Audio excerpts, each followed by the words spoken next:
Let's begin our class. चलिए।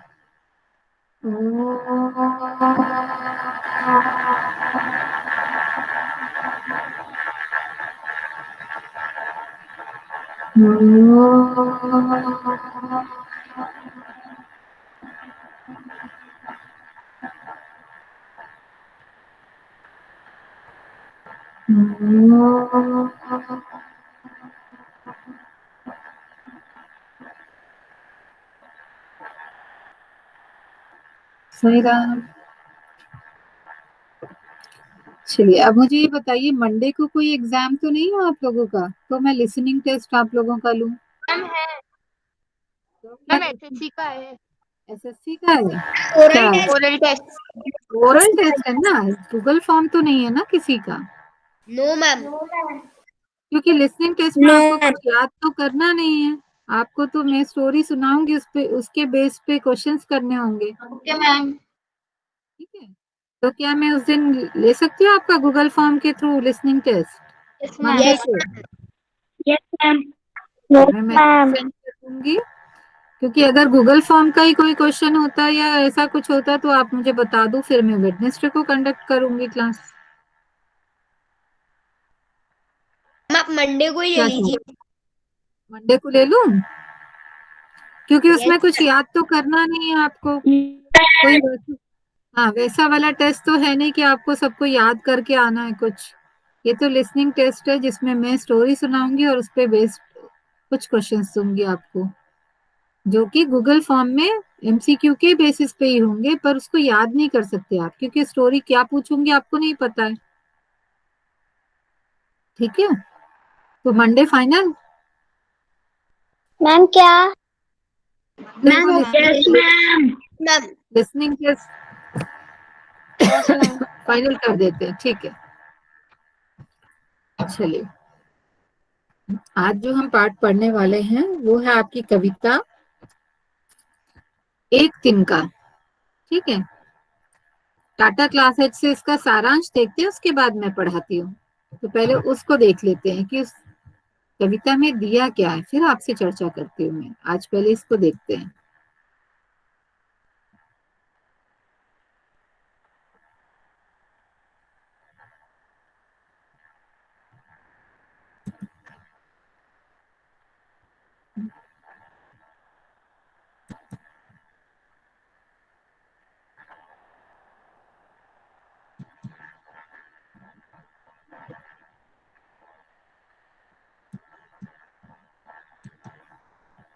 दिख रही है स्क्रीन? मेरी स्क्रीन दिखाई दे रही है? Yes ma'am. Yes ma'am. एक तिनका। कवि अयोध्या सिंह उपाध्याय। आवाज आ रही है? Yes ma'am. Yes ma'am. Yes ma'am. ठीक। मैम। एक तिनका। कवि अयोध्या सिंह उपाध्याय हरिऔध। कवि अयोध्या सिंह उपाध्याय जी इस कविता के माध्यम से लोगों को घमंड नहीं करने की सलाह दे रहे हैं। कवि ने स्वयं के साथ घटे एक अनुभव से लोगों को संदेश देने का प्रयास किया है। एक बार कवि अपने घर की छत की मुंडेर पर घमंड से अकड़े हुए खड़े थे। उसी समय कहीं अचानक दूर से उड़ता हुआ एक तिनका उनकी आंखों में चला गया। कवि की आंख में तिनका चले जाने से उन्हें बड़ी ही बेचैनी होने लगी। उनकी आंख लाल हो गई और दुखने लगी। लोग कपड़े का उपयोग करके उनकी आंख से तिनका निकालने की कोशिश करने लगे। इस दौरान उनकी सारी अकड़ गायब हो गई और घमंड बिल्कुल चूर होकर दूर भाग गया। कवि कहते हैं कि जैसे तैसे बहुत प्रयासों से उनकी आंखों से तिनका निकल गया। इसके बाद उन्हें मन में एक ख्याल आया कि वो किस बात पर आखिर इतना अकड़ रहे थे। उनका घमंड तो एक मामूली तिनके ने ही तोड़ दिया। इस कविता से हमें ये सीख मिलती है कि चाहे इंसान कितना भी बड़ा हो जाए, उसका घमंड एक न एक दिन चकनाचूर हो ही जाता है। इसलिए हमें कभी किसी चीज का घमंड नहीं करना चाहिए।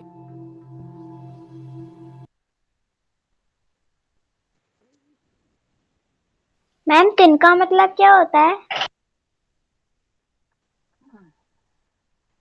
तिनका का मतलब होता है घास का सूखा टुकड़ा या सूखी घास का छोटा सा टुकड़ा। ठीक है, उसको तिनका कहते हैं।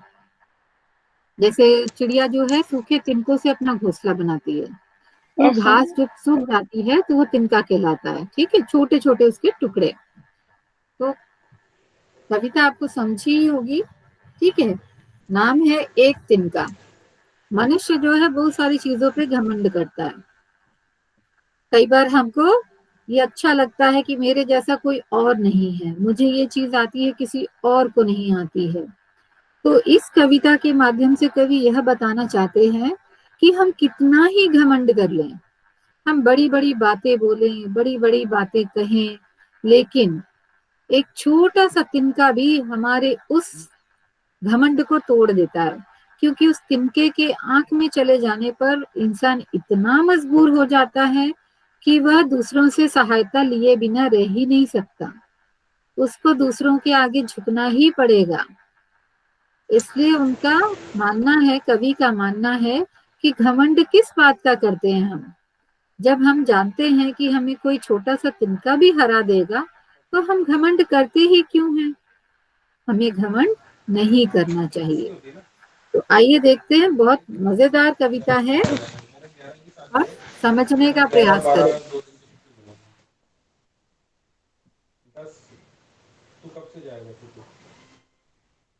राघव बेटा, आवाज आ रही है घर से। राघव म्यूट करो। राघव तिवारी,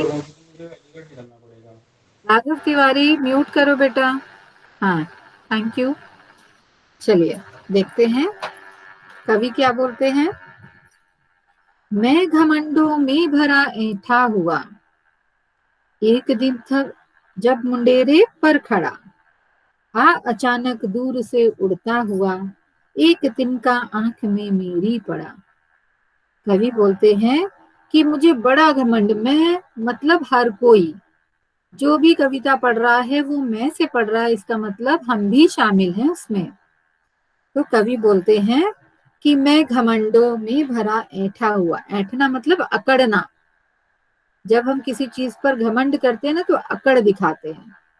तो कवि बोलते हैं कि एक दिन की बात है, मैं भी अपने घमंड में अकड़ से खड़ा था। कहाँ पे? अपनी छत की मुंडेर पे, किनारे पे। मुंडेरी में? हाँ मैम अरे, मुंडेर का मतलब क्या होता है?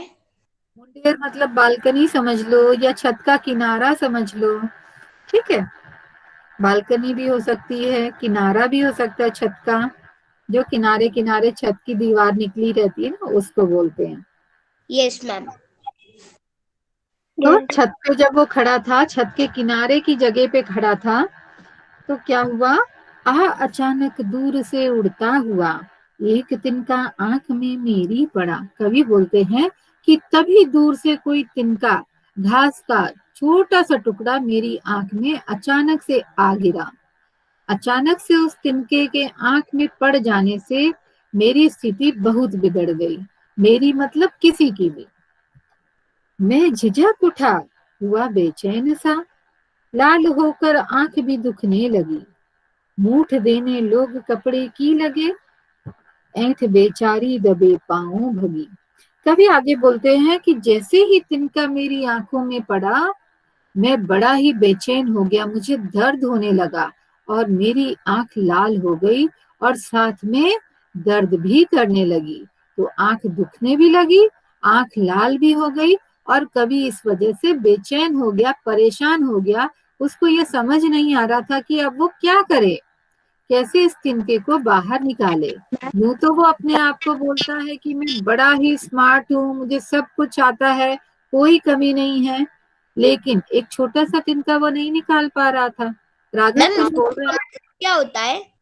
हाँ बेटा। मैम मूठ। मूठ का। हम्म, मूठ। मूठ को आप बोलो तो जैसे आपके आंखों पे चोट लग जाती है तो क्या करते हैं हम अमूमन? कोई भी कपड़े को फोल्ड से कर मैम लेते, फोल्ड करके हम मुंह से फूंक कर अपनी आंखों को या फूक उस देते जगह हैं। को देखते हैं। मैम इनका ठीक है। मतलब क्या होता है? हाँ, ईंटा। मैम मैम दबे पाव भागी मतलब क्या होता है? अभी बता रही हूँ बेटा, अभी तो बता रही हूँ। ठीक है। तो झिझकना मतलब परेशान हो जाना, और कभी बेचैन हो गया। उसकी आंख तिनके के जाने की वजह से लाल भी हो गई और दुखने भी लगी। मूठ देने लोग कपड़े की लगे। लोग जो आसपास थे, जब उन्होंने कवि की हालत देखी कि ये व्यक्ति तो बड़ा परेशान हो रहा है, तो सब के सब उसकी मदद करने के लिए आ गए। और सबने क्या किया, कपड़े को फोल्ड कर दिया। ऐसे इसको फोल्ड करके जब हम मोटा सा इसका गद्दी नुमा चीज बना लेते हैं, ऐसे ऐसे फूक के अगर सेकते हैं तो हमको आराम मिलता है चोट पर या आंखों पर। ठीक है, गर्माहट मिलती है। मैम तो इसको बोलते हैं मूठ बनाना, कपड़े को मैम फोल्ड कर लेना। हाँ मैम राघव। मैम इसमें मैम विशेष क्या है? विशेष क्या है मतलब, विशेष किस बारे में विशेष है? कविता की विशेषता क्या है, क्या पूछ रहे हैं, किस प्रकार से विशेष? मैम जो ये एक पैराग्राफ है मैम उसकी मैम विशेष क्या है? उसमें विशेष क्या है, आपने क्या खोला हुआ है ये बताओ पहले मुझे। मैम मेरे को क्या तो मैम मेरे को तो मैम बुक ही नहीं मिल रही मैम। क्यों? मैंने तो बुक भेजी मैम भी मेरे को थी मिलने डाउनलोड। चाहिए मैम बुक। ई बुक भी तो भेजी थी मैंने, आपने डाउनलोड की क्या उसको? नहीं किया होगा। मैम मैंने मैम स्कूल के ग्रुप पे नहीं हूँ। उनके ग्रुप पे नहीं हूँ, ऐसा कैसे पॉसिबल हो सकता है? मैम आपने मैंने जियो, मैम से भी कहा था पर मैम अभी तक मैम ज्वाइन नहीं करा। हाँ तो जियो व्हाट्सएप पे आप भेजो ना बेटा। आप अपने ग्रुप को या किसी से भी पूछोगे, दीदी से पूछो, तो जियो व्हाट्सएप पे एक एप्लीकेशन भेज दो लिख कर कि मैं इस ग्रुप में नहीं हूँ, अपनी क्लास ग्रुप से मैम बाहर हूँ, प्लीज मुझे ज्वाइन करें। मैम हाँ, मैम एट मतलब क्या होता ऐंठ का मतलब होता है अकड़ना, अकड़।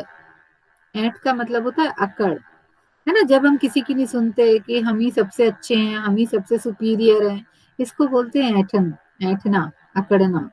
ठीक है, किसी की मैम बात को हम एंटा सुन, और एंट सब एक ही है? हाँ, ऐंठ से ही ऐंठना बना, ऐंठन बना। ठीक है, ऐंठ से ही ऐंठन और ऐंठना बन रहा है। ठीक है। मूठ देने लोग कपड़े की लगे। लोगों से उसकी स्थिति देखी नहीं गई, और आसपास जो लोग थे वो इकट्ठे हो गए, और इकट्ठे होकर सबने अपने अपने तरीके से कवि के आंखों से तिनके को निकालने का प्रयास किया। किसी ने कपड़े की मूठ दी, किसी ने पानी के छींटे मारे होंगे, किसी ने कुछ और सलाह दी होगी।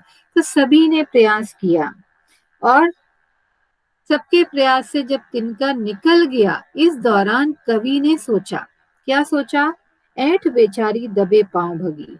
कवि की जो ऐंठ थी, कवि को यह लगा कि मैं तो अपने आप को बड़ा ही बलशाली, बड़ा ही महत्वपूर्ण समझता हूँ, लेकिन ऐसा बिल्कुल नहीं है। और जैसे ही उसके मन में यह विचार आता है, उसकी जो ये सोच थी, अकड़ थी, जो घमंड था, वो चुपचाप बिना कुछ कहे निकल जाता है।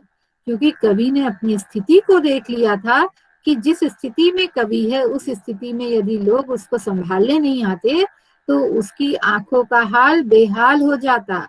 और आंखें ही नहीं, आंखों के दर्द की वजह से उसकी भी स्थिति खराब हो रही थी। मैम दबे पाव भागना मतलब क्या होता है? धीरे से, चुपचाप। दबे पांव का मतलब होता है चुपचाप, बिना किसी को बताए, किसी को पता लगे।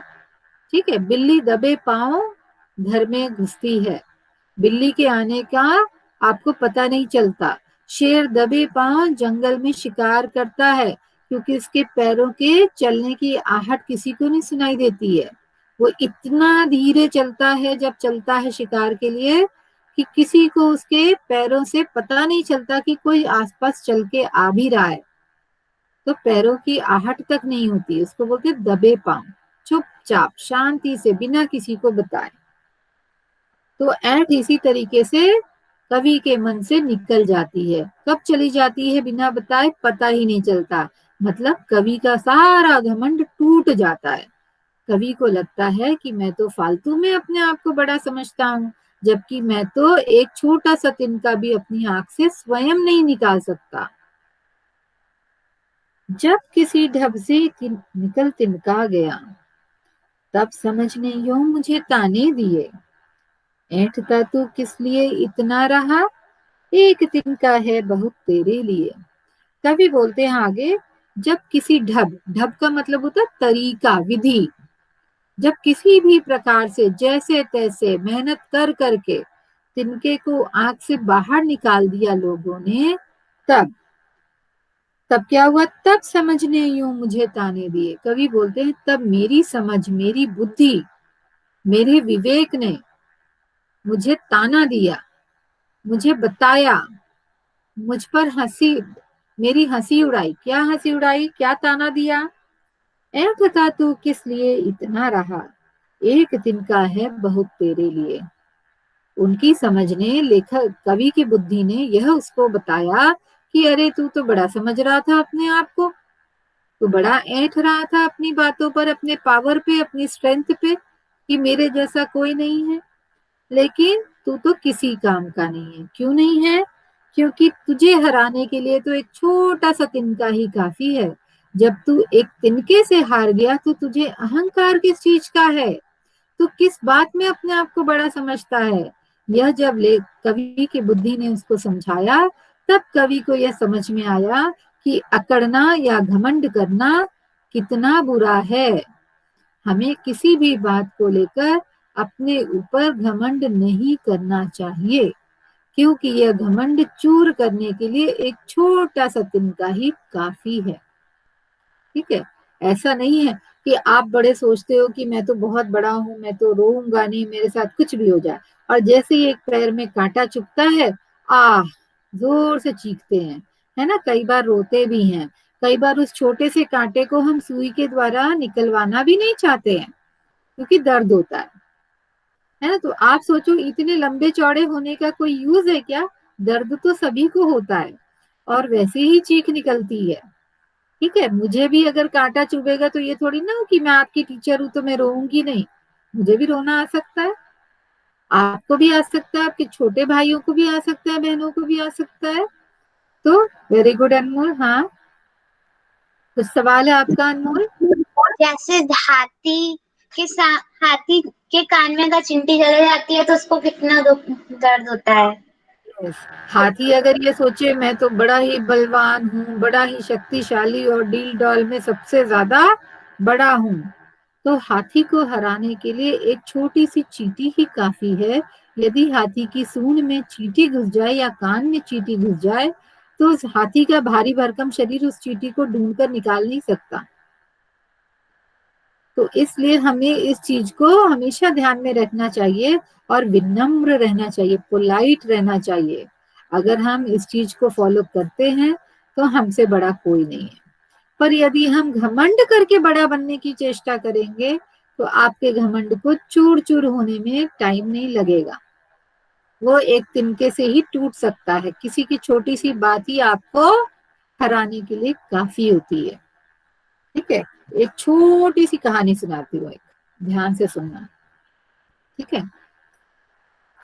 ठीक, फिर आपसे फिर सवाल करूंगी और आपका कोई सवाल हो तो जरूर पूछना। बस ऐसी रिलेट करना चाहो तो कर सकते हो आप। एक बार एक पहलवान था, पहलवान पता है ना, जो कुश्ती लड़ता है। तो पहलवान जो था वो इतना ज्यादा पॉपुलर था क्योंकि उसको कोई भी हरा नहीं सकता था, वो किसी से हारता नहीं था, सबको बिल्कुल 2 ही मिनट में पछाड़ के गिरा देता था और जीत जाता था। अब एक बार क्या हुआ, एक ऐसा व्यक्ति उससे कुश्ती लड़ने आया जो कि देखने में बिल्कुल दुबला पतला था, मरियल सा। ठीक है, आप बोल दो स्केलेटन हो सकता है। ठीक है, बड़ा पतला दुबला सा आदमी जिसको देखकर लोग सोचते हैं अरे ये तो मारा जाएगा आज, अगर ये कुश्ती लड़ेगा तो यह पहलवान तो उसको चुटकियों में मसल देगा। पर ये कैसा बेवकूफ व्यक्ति है, इसको ये नहीं समझ में आ रहा है कि पहलवान से मैं सामना नहीं कर सकता, तो मैं क्यों आया यहाँ पे। तो वो सुकड़ू पहलवान चल पड़ते हैं कुश्ती लड़ने के लिए और अखाड़े में पहुंच जाते हैं, जहां पे दंगल किया जाता है, जहां पे कुश्ती लड़ी जाती है, उस क्षेत्र में पहुंच जाते हैं। कुश्ती जब शुरू होती है, लोग तो बड़े सोच में पड़े होते हैं और उसको बड़ा कोस रहे होते हैं कि अरे ये पागल व्यक्ति, ये बुद्धू है, इसको समझ नहीं आया, आज तो इसकी जान गई। तो उसको बाहर खड़े खड़े कोस रहे थे कि आजा, जल्दी बाहर आजा, मत लड़ाई कर, तू नहीं हरा सकता। तो उसने क्या किया होगा, क्या किया होगा बताओ। वो लड़ने के लिए गया होगा। मैम वो लड़ने गया होगा। Very good. मैम उसने उनकी बात नहीं सुनी होगी। बात नहीं सुनी, हाँ। और भी किसी का कुछ है आइडिया, तो छोड़ दिया मैम होगा हाथ उनका। यस। मैम वो लड़ने के लिए एकदम तैयार होगा। हाँ, वो लड़ने के लिए तैयार रहा, उसने मैदान को छोड़ना उचित नहीं समझा। मैम उसने अब हार नहीं मानी।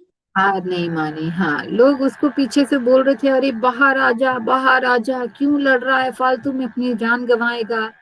लेकिन वो किसी की भी नहीं सुनता है।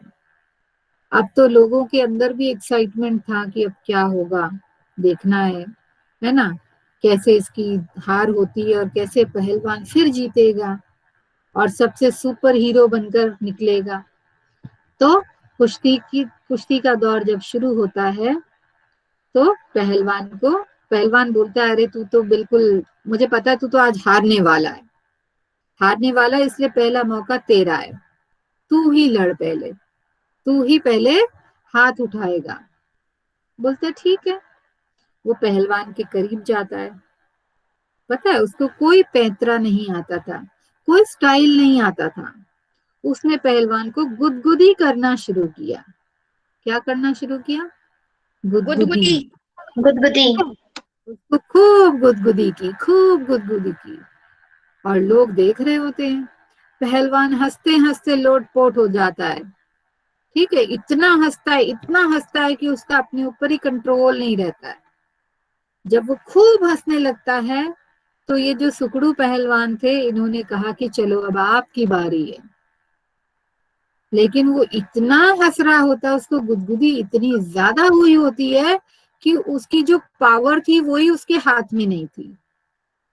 और तब जब वो पावरलेस हो जाता है, जब वो हंस हंस के लोटपोट हो जाता है, तब ये जो सुकड़ू पहलवान उससे कुश्ती लड़ने गया था, ये अपने दांव पेच दिखाता है और उसको चारों खाने चित्त कर देता है।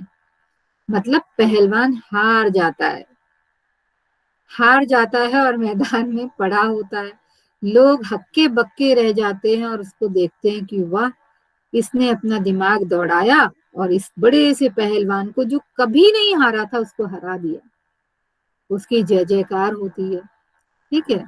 तो हमारे मन में जो भाव है ना, अहंकार, अगर हम इसको हटाकर दूर रख दें, पहलवान बहुत अहंकारी रहा होगा, जिसने सोचा होगा कि मेरे से तो कोई नहीं जीत सकता। ठीक है। उसकी मैम हालत, उसे घमंड आ गया होगा अपने अंदर।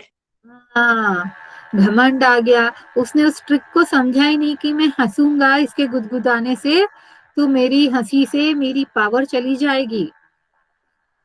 ठीक है, आपको भी अगर कोई गुदगुदी करता है ना, तो आपका अपने ऊपर से कंट्रोल चला जाता है, आप इधर उधर गिरते रहते हो, ऐसे टेढ़े मेढ़े होते रहते हो। ठीक है, उस समय आपको कोई बोल दे कि मेरा ये काम कर दो, आप वो काम नहीं कर पाओगे। ट्राई करना। ठीक है, छोटे भाई बहन के साथ में, बड़े भैया दीदी के साथ में जरा देखना, बोलना मारे नहीं, आपसे आपसे प्यार से हैंडल करें आपको। ठीक है, बस वो एक ट्रायल के बेसिस पे जरा करके देखना कि आप में कितनी पावर रह जाती है या उनमें कितनी पावर रह जाती है। कोई भी चीज उठाने करने के लिए भी पावर नहीं रहती जब हम बहुत हंसते हंसते लोटपोट हो जाते हैं। तो इसलिए घमंड कभी भी नहीं करना चाहिए। घमंड करने वाला हमेशा गिरता है, हमेशा टूटता है, चाहे फिर वो कोई भी हो, चाहे वो पहलवान जैसा हो, चाहे इस कवि जैसा हो। ठीक है। तो घमंडी का सिर हमेशा इसीलिए कहा जाता है नीचा, घमंडी का सिर हमेशा नीचा होता है। अब एक तिनके में तो कोई वो था नहीं, एक तिनके ने तो ये सोचा नहीं होगा, है ना, कि मैं उड़ के जाता हूँ और कवि की आंख में घुस जाऊंगा तब मैं उससे बात करूंगा। तिनका तो ऐसा सोच नहीं सकता था। लेकिन अगर तिनका सोच रहा होता तो क्या सोचता?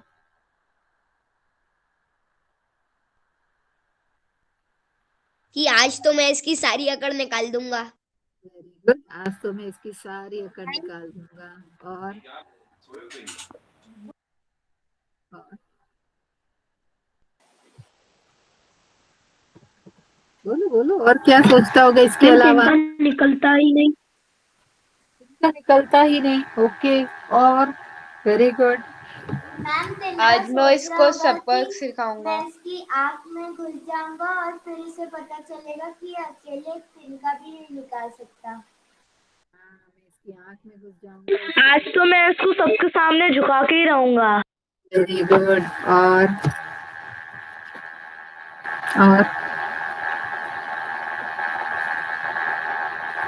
और भी कुछ सोचा होगा तिनके ने। हम्म? मैं इसे घमंड करवाना छुड़ा के ही रहूंगा। इसे घमंड, इसका आज घमंड छुड़वा कर ही रहूंगा। Very good. मैम और हाँ, मैम इस मैम मैम इसका तो घमंड आज वो हो जाएगा, चला जाएगा। घमंड चला जाएगा। Very good. और दिव्यांश? आज इसका घमंड हमें भगाना ही है। हाँ। अच्छा, अगर तिनका ऐसा सोच रहा था तो तिनका क्या कर रहा था? हम्म? घमंड। हाँ, उड़ रहा था। ओके। शुभ्रा क्या कर रहा था तिनका फिर? तिनका भी उसी की तरह घमंड कर रहा था। घमंड कर रहा था।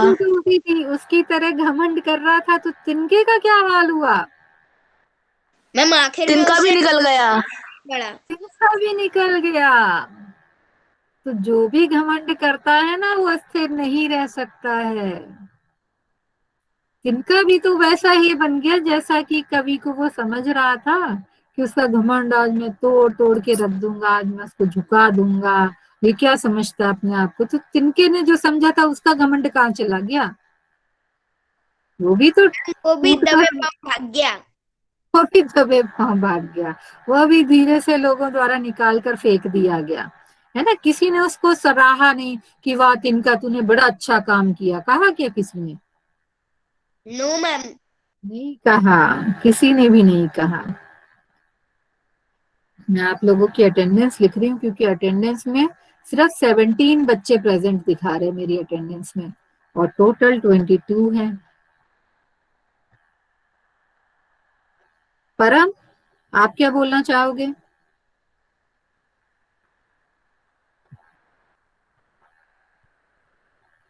परम, मैम क्लास में? आपको मिला के मैम मैम 22 है टोटल। बेटा मैम 22 मैं है। बोलूं उससे पहले तो सब लोगों ने जवाब दे दिया, मेरा ही वाला। कोई बात नहीं, तो आप भी तो कुछ बोल सकते हो। आप भी कुछ बोल सकते हो। बताओ, कुछ ऐड करो उसमें। मैम मैं सोच के बताऊंगा। और कोई? ये राघव शर्मा निकल गया है क्लास से। राघव तिवारी के बाद राघव शर्मा आया तो था।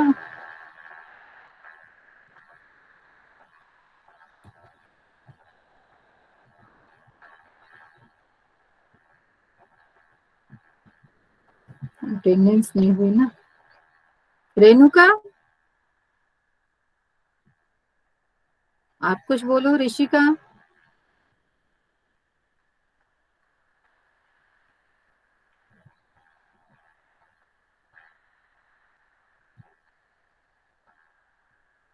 मैम हाँ परम? मैम जैसे अभी सब लोगों ने बोला कि जो तिनका था उसको भी घमंड हो रहा होगा कि वो आज मैं इसको छोड़ूंगा नहीं।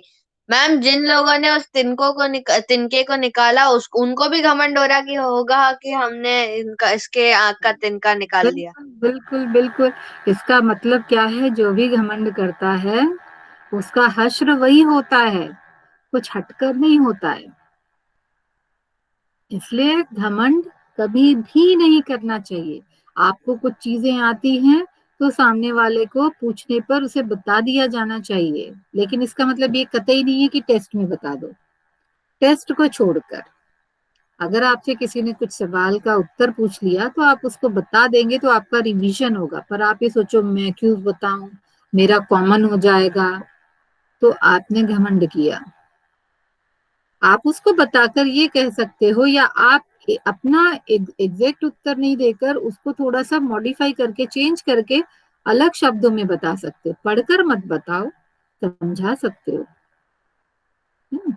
तो घमंड तो कभी भी नहीं किया जाना चाहिए, क्योंकि घमंडी व्यक्ति हमेशा कहीं ना कहीं ठोकर खाता ही है। और तब उसको ये समझ में आ जाता है कि क्योंकि मैं ऐसा सोचता था इसलिए ऐसा हो गया। ठीक है, तो ये कविता बहुत ही अच्छी लगी थी मुझे, तो आपको भी अच्छी लगी होगी। अब इसी तरीके से बहुत सारी चीजें। अच्छा, इसमें किसी को कोई डाउट है क्या? मैं का मतलब कौन है? मैं का मतलब यहाँ कौन है? हम सब कवि कवि सभी हैं, जो भी पढ़ेगा वो अपने लिए पढ़ रहा है ना। सभी हैं पढ़ने वाले, जितने भी पाठक हैं। तो कवि ने मैं करके संबोधित इसीलिए किया है क्योंकि ये हर एक उस व्यक्ति के लिए है जो किसी न किसी बात पर अपने ऊपर घमंड करता है। मतलब हर पाठक को समझना पड़ेगा, हर पढ़ने वाले व्यक्ति को ये जानना पड़ेगा ये कविता मेरे लिए है। ठीक है, अब इस कविता को दूसरे तरीके से इसमें बताया गया है कि अगर पढ़ के देखा जाए कि इसकी जगह, मैं की जगह पे अगर क्या डाल दिया जाए, तुम, हम है ना। मैं की जगह पे अगर तुम डाला जाए तो ये कैसे बनेगी? चलो देखते हैं। मैं की जगह तुम डालकर देखो या तू डालकर देखो। मैम भी डाल हम भी सकते डाल हैं। हाँ, पहले तुमसे देखो। तुम घमंडों में भरे ऐठे हुए, शब्द परिवर्तित होते जाएंगे।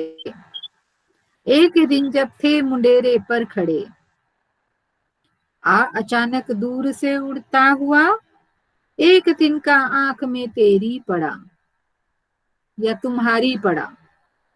ठीक है, तुम झिझक उठे या तू झिझक उठा, जो भी है, हुए बेचैन से, लाल होकर आंख भी दुखने लगी, मूठ देने लोग कपड़े की लगे, ऐंठ बेचारी दबे पांव भगी। इसमें बहुत कम चेंजेस हैं।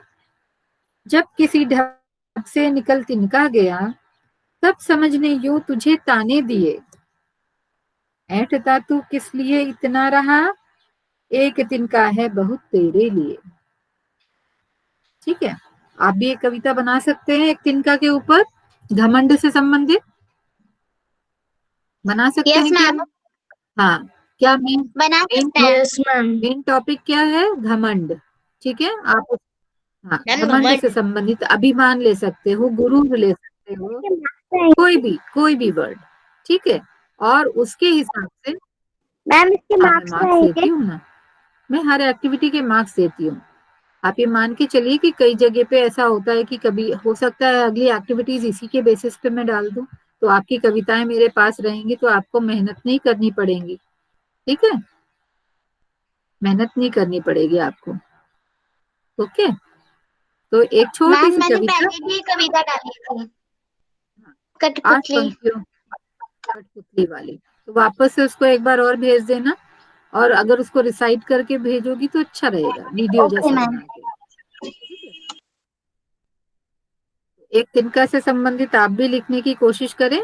एक तिनका विषय भी टॉपिक ले सकते हैं, अभिमान ले सकते हैं, घमंड ले सकते हैं, जैसा जिससे आप ये बता सके कि घमंड अच्छा नहीं होता। उसका मूल भाव यही होना चाहिए कि घमंड अच्छा नहीं होता।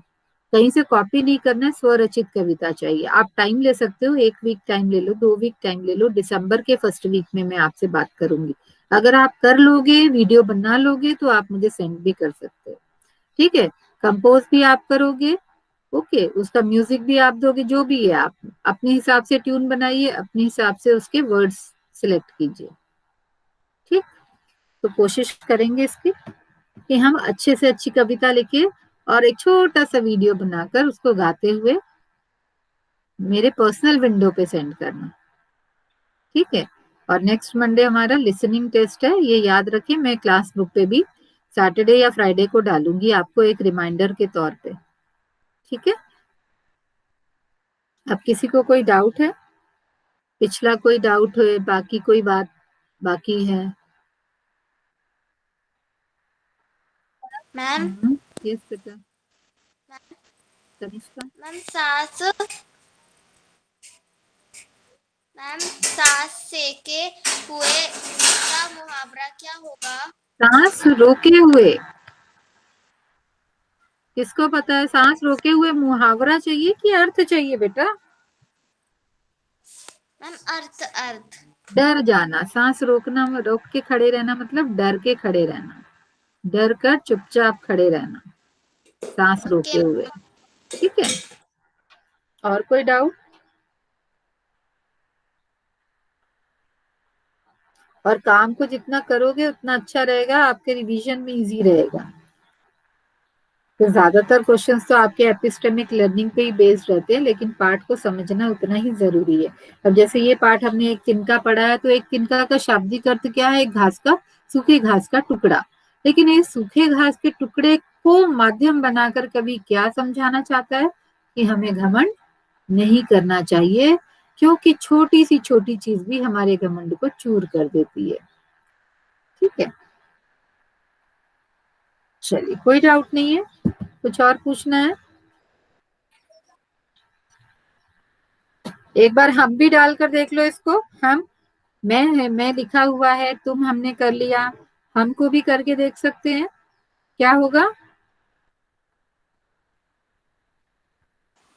हम घमंडों में भरे ऐठे हुए एक दिन जब हम मुंडेरे पर खड़े, अचानक दूर से उड़ता हुआ एक तिनका आँख में हमारी पड़ा। हाँ, एक तिनका आंख में हमारी पड़ा। यस, आगे।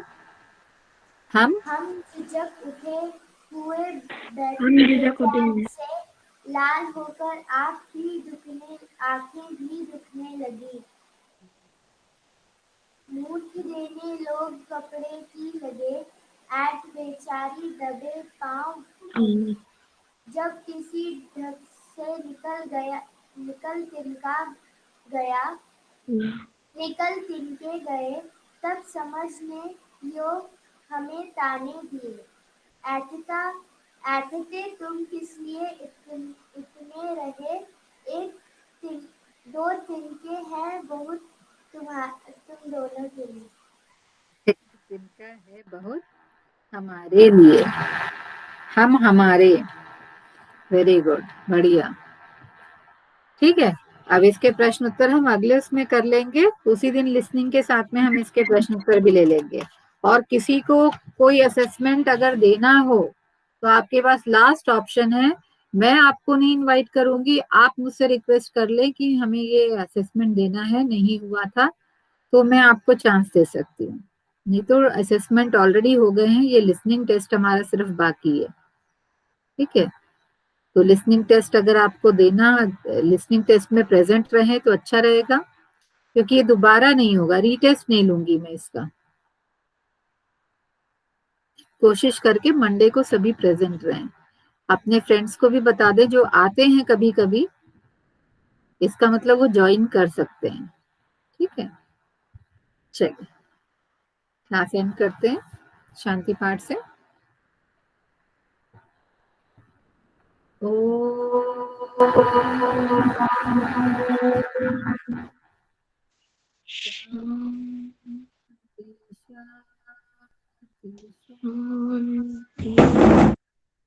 सही बात। Thank you ma'am.